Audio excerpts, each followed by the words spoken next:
So we've been asked, what are some of the benefits of night lighting? Well, as you can see behind me, there's a culmination of a variety of different fixtures here.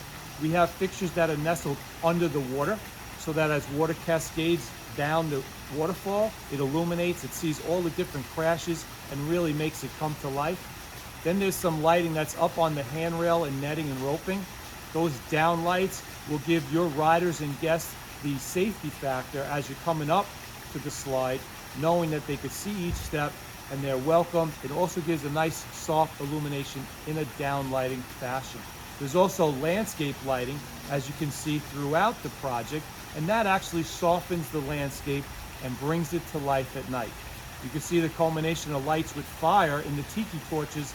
That also ties it together, making night lighting something that you want to value and bring to life so you can entertain for all evenings of the night.